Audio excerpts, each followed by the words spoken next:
The call came at 2:17 a.m. Static. Then laughter.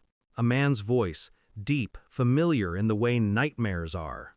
The evidence disappeared, he said. My son's untouchable. Your girl should have stayed home. Then the line went dead. I sat in the dark, the receiver still pressed against my ear, the hum of the dial tone cutting through my chest like a slow, steady pulse. My daughter's photo stared back from the fridge, 16, freckles, a smile she got from her mother. The police report said road rage. Wrong place, wrong time. The shooter, Tyler Briggs. The police chief's son. Witnesses said he got out of his truck, aimed, and fired. He claimed self-defense. I'd seen that kind of lie before, in war zones, in interrogation rooms, but never in my own home. I poured whiskey into a coffee mug and stared at my reflection in the window. The city lights blurred in the glass, streaked with the faint outline of a man I didn't recognize anymore. The man who'd buried his daughter. The man who used to make monsters disappear for a living. I went to the station the next morning. The chief didn't even look up from his desk. Tragic accident, he said. No one's happy about it. His tone was rehearsed, a politician's grief. He smirked when he handed me the file. Redacted pages, missing evidence, no firearm logged. The body cam footage? Lost in transfer. I could smell the arrogance, the untouchable rot of power. I'd seen warlords wear that same expression before, men who believed rules bent around their sons. When I stepped outside, the air tasted like rust. Tyler Briggs was free. He was drinking at bars, posting photos online. His father's shield wrapped him in immunity. My daughter's name was already fading from headlines.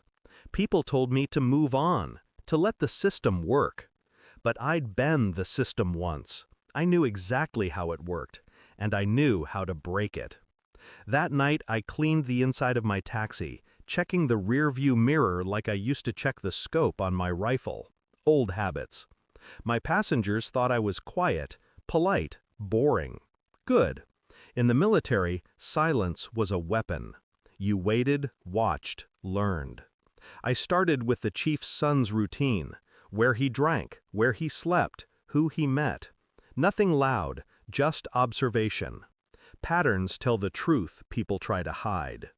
Then, one night, I made a call, not to the police, to someone else. A name from the old days, Ghost Team. Black Ops men who'd vanished off paper years ago. They owed me favors. I'd pulled them out of hell before. I didn't ask them to kill anyone. I just told them what had happened. Then I waited. Days turned to weeks. Tyler stopped posting online. The chief stopped showing up to press conferences.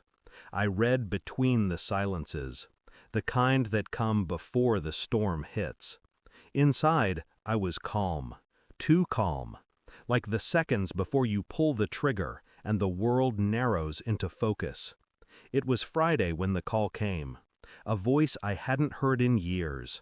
Target neutralized. No emotion, no explanation, just confirmation. That night I drove past the alley behind Monroe Street.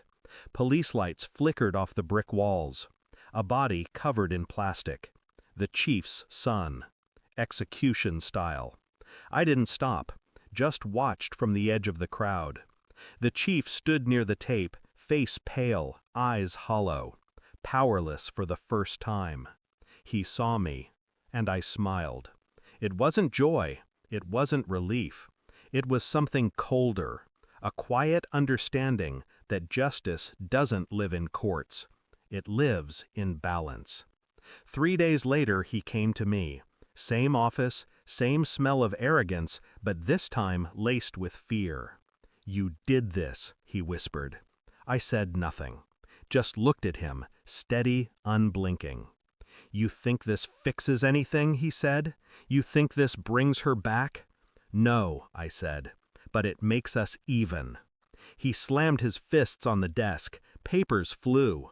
The mask cracked, And I saw what he really was. Small, weak, desperate. I turned to leave. "Tell me what you did," he shouted. I paused at the door. "I didn't do anything," I said. "I just made a call." Then I walked out. They said the chief resigned a week later, couldn't handle the pressure. No charges, no investigation, just silence. That was fine. Justice doesn't always wear a badge.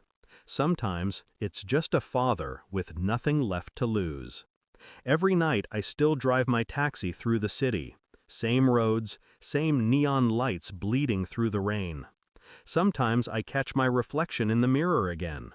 The man staring back isn't who I used to be.